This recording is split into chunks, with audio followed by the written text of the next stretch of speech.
Have you ever noticed how a man can talk for hours about sports, business, random opinions, but when it comes to his feelings, his dreams, or what he actually wants, he suddenly goes quiet?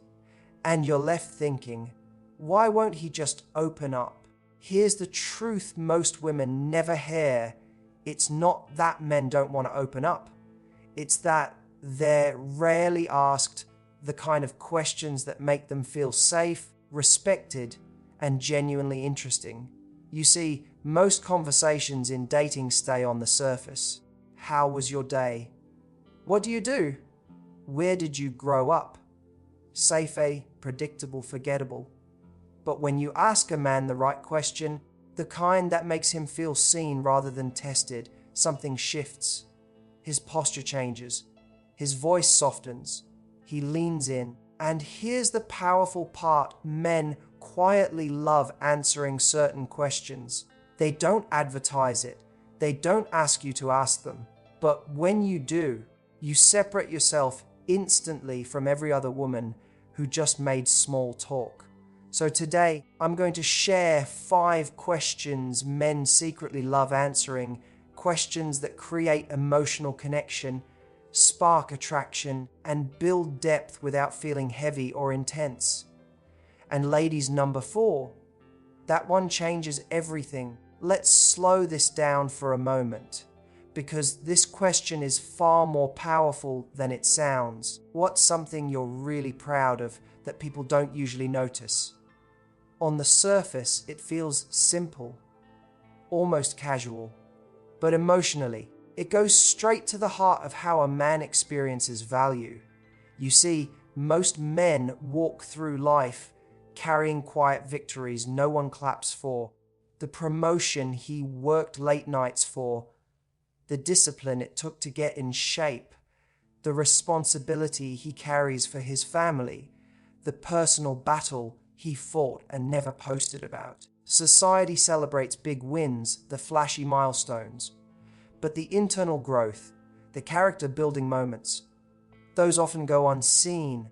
And here's the thing, men are rarely invited to talk about those things without feeling like they're bragging. So they downplay them. They shrug them off. They change the subject, not because they're not proud, but because they don't want to seem arrogant. When you ask this question, you're giving him permission. Permission to share something meaningful without judgment. Permission to reveal depth without being tested. And that changes the dynamic instantly. Notice the difference between this and asking, "What do you do?" One feels transactional, the other feels personal. One measures his status, the other explores his substance.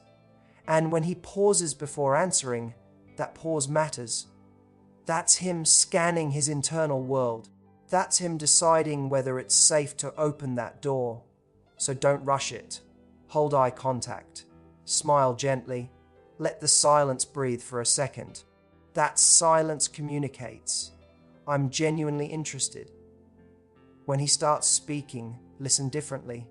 Don't interrupt with your story. Don't one-up with your own achievement. Let him finish. And when he does, reflect it back. That's actually impressive.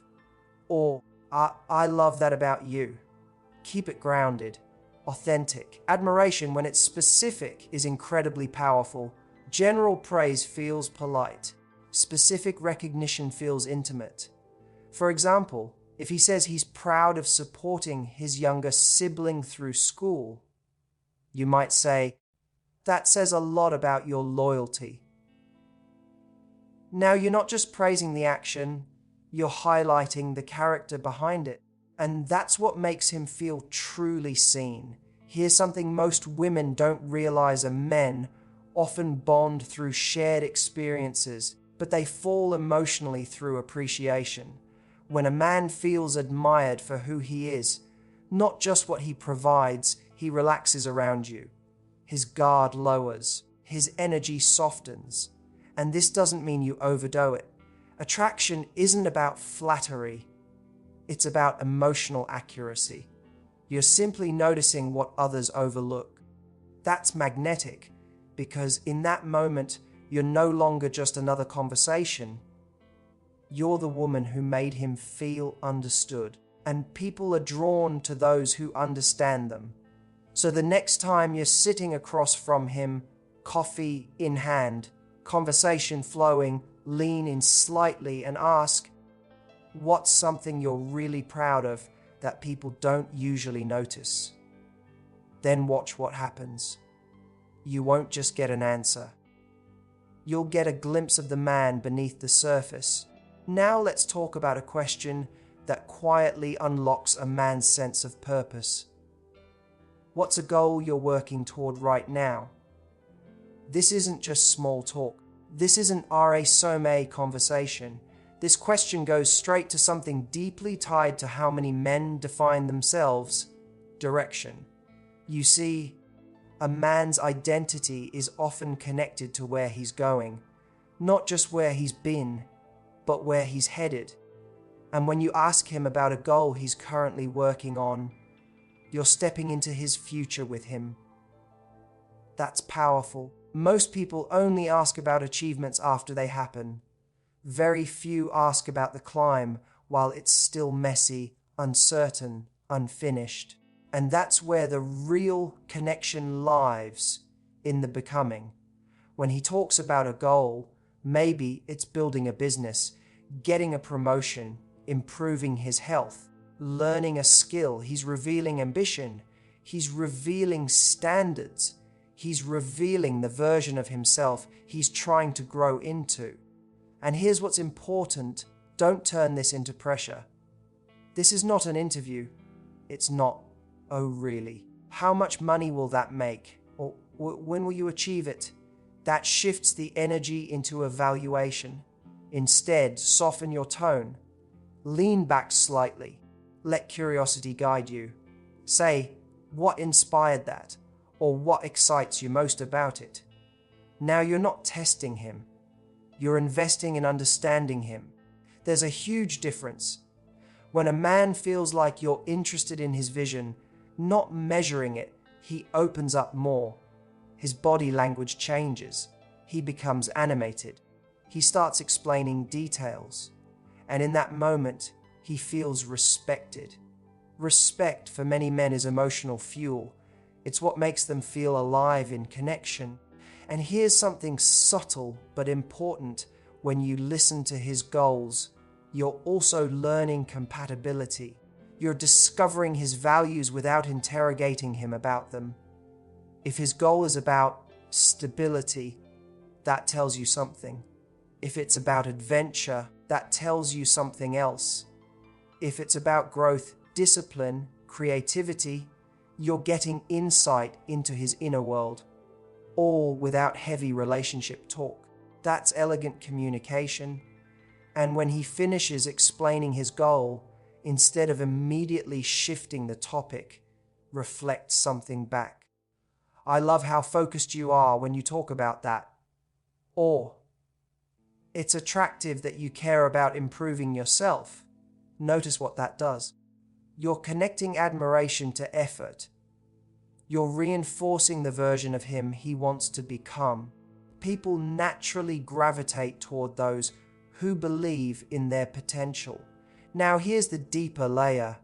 When you ask about his goal, you subtly position yourself as someone who supports growth, not someone who competes with it.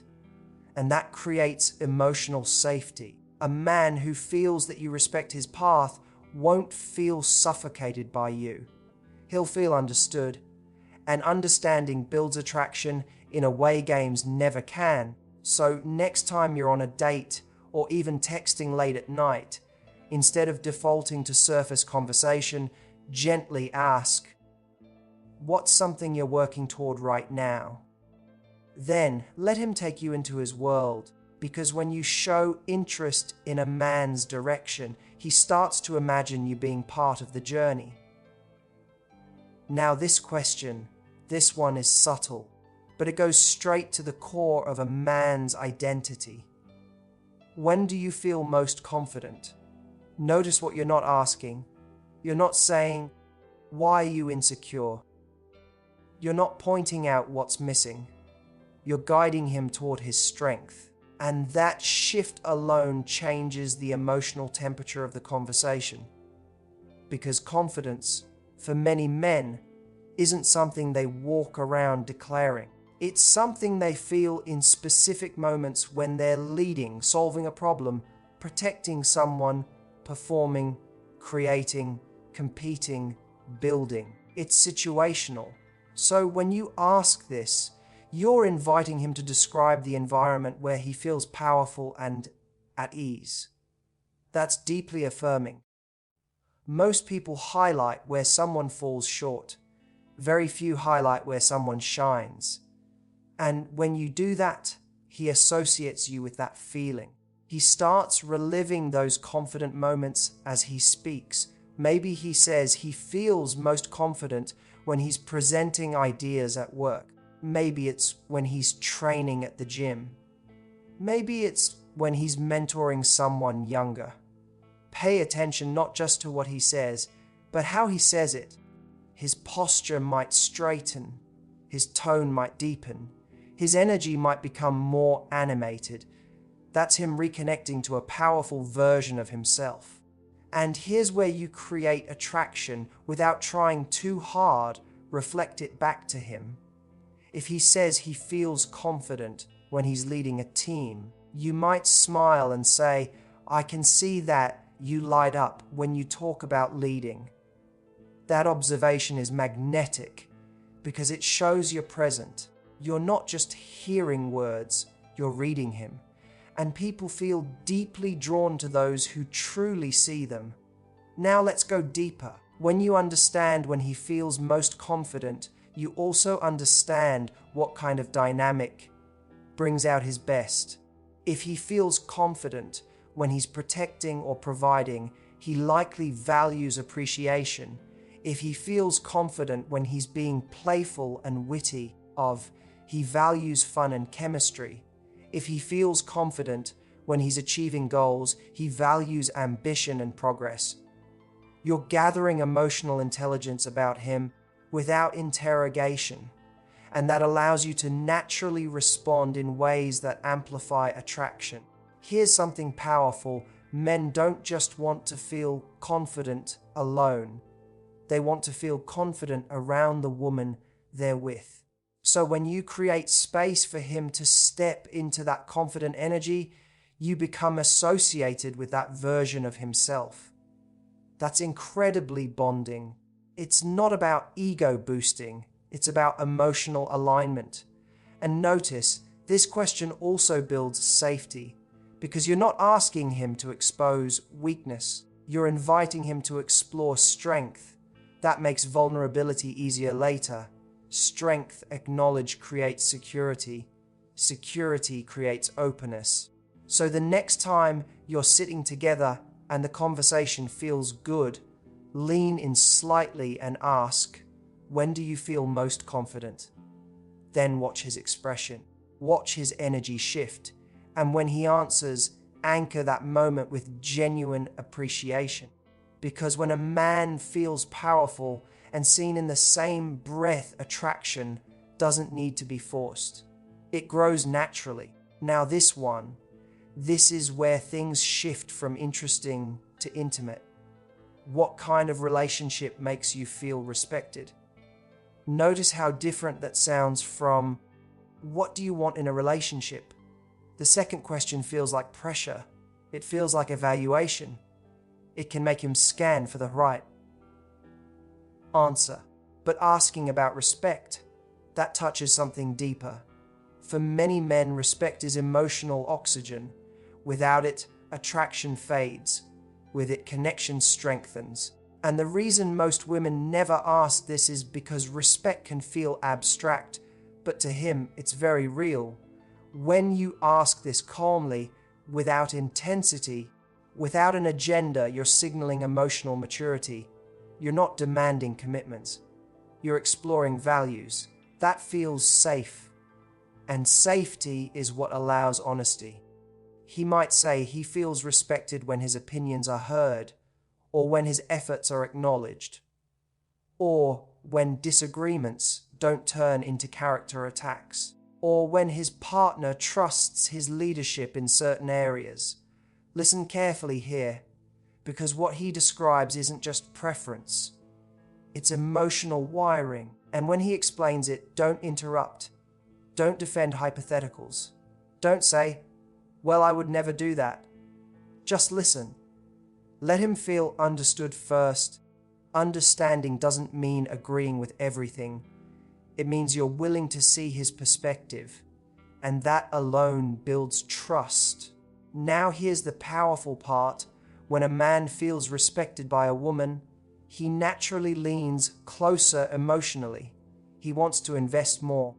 He wants to protect that connection, because respect tells him he's not being minimized. He's not being competed with. He's being valued, and value creates attachment. This question also does something subtle. It reveals how he handles conflict. If he says he feels respected when disagreements stay calm and solution-focused, that tells you he values emotional regulation. If he says he feels respected when his partner supports him publicly, that tells you loyalty matters deeply. You're learning how to love him effectively without asking, "How do I love you?" That's sophisticated communication. And here's something important for you, especially for my female audience listening. Asking about respect doesn't lower your standards. It raises the quality of the conversation. Because healthy attraction isn't just about chemistry, it's about mutual regard. When you explore what respect means to him, you're also evaluating whether his definition aligns with yours. That's empowerment, not submission. And when he finishes answering, instead of rushing forward, you might softly say, "That makes sense," or "I appreciate you sharing that." Those simple phrases validate him without overpromising anything. You're not committing, you're connecting. And connection built on respect is far more stable than connection built on intensity alone. So the next time the conversation deepens naturally and you feel that comfortable pause, ask him, what kind of relationship makes you feel respected? Then let the silence work in your favor. Because when a man feels safe enough to define what respect means to him and feels heard in that definition, he starts to see you not just as attractive, but as someone who truly understands partnership. And that's where real bonding begins. Now this question, this is where the energy lifts. What's something you've always wanted to try but haven't yet? Feel the difference in that tone. It's playful. It's curious. It carries possibility. And possibility is incredibly attractive, because when you invite someone to talk about something they've always wanted to try, whether it's traveling somewhere new, starting a passion project, learning a skill, taking a risk, you're stepping into the space of their unrealized desires. And that space is vulnerable, but exciting. Most conversations live in the past or the present. This question lives in the future. It activates imagination. It activates emotion. He's no longer talking about what he did. He's talking about what he dreams of doing. And dreams reveal personality in a way facts never can. Maybe he says he's always wanted to skydive, or start his own business, or learn guitar, or live abroad for a year. Notice how his face changes when he talks about it. There's usually a spark, a slight smile, a shift in tone.